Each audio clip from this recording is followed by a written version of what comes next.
I want to start this video by going over a statement made by Communication Workers of America, one of the largest labor organizations in the United States, dated 13th of October 2023. You can find a link to the full statement in the description of this video. I just want to focus on the very beginning of the document. Title: Completion of Microsoft Activision merger will transform the video game and technology labor market. Opening sentence: Today's announcement that Microsoft has completed its acquisition of Activision Blizzard represents a milestone in the effort to improve working conditions in the video game industry. Do you think they feel stupid yet? Or do we need some more layoffs?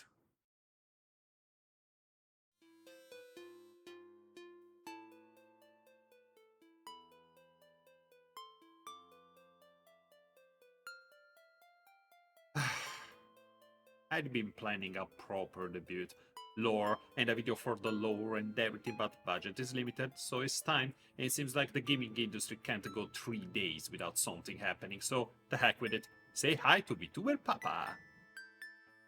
Returning to the statement by the CWA, it is a typical case of missing the forest for the trees.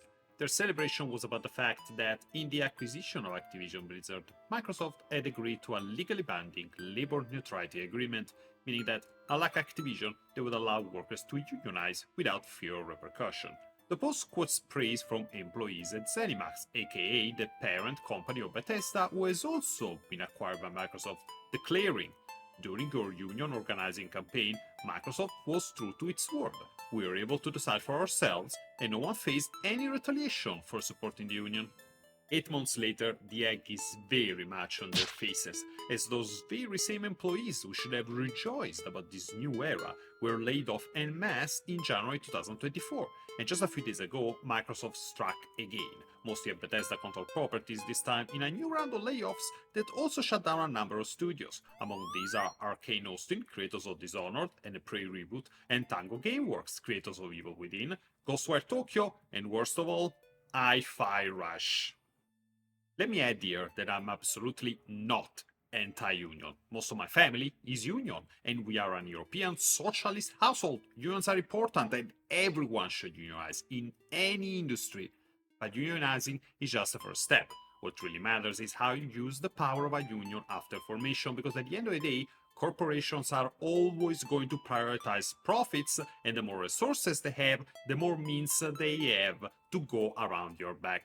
With that in mind, a union celebrating a giant conglomerate becoming even bigger is one of the stupidest things I can conceive, especially after the too big to fail economic crisis.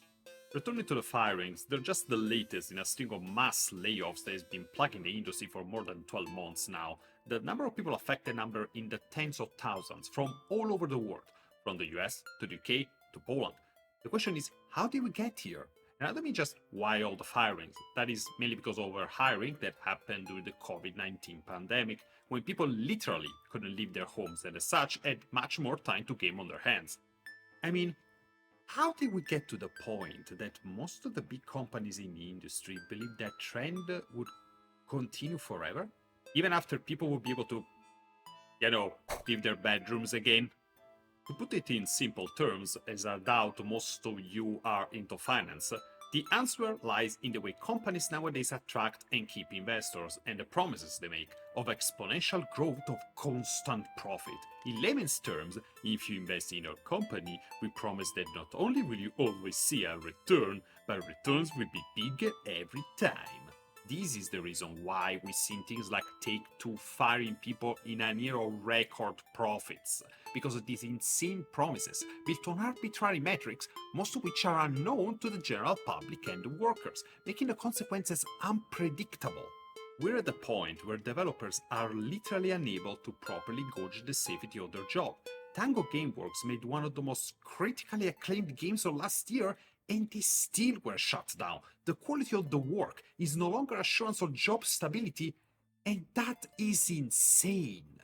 If we add the many ways in which even terrible CEOs can get themselves a nice golden parachute as they keep failing upwards into the stratosphere, discouraging thinking in the long term, we are the conditions for the huge percentage of turnover in the industry, which translates to lack of generational knowledge and shrinking of the manager pool. which causes positions of responsibility to be increasingly filled by people from outside the industry, which makes the problem even worse, and so on.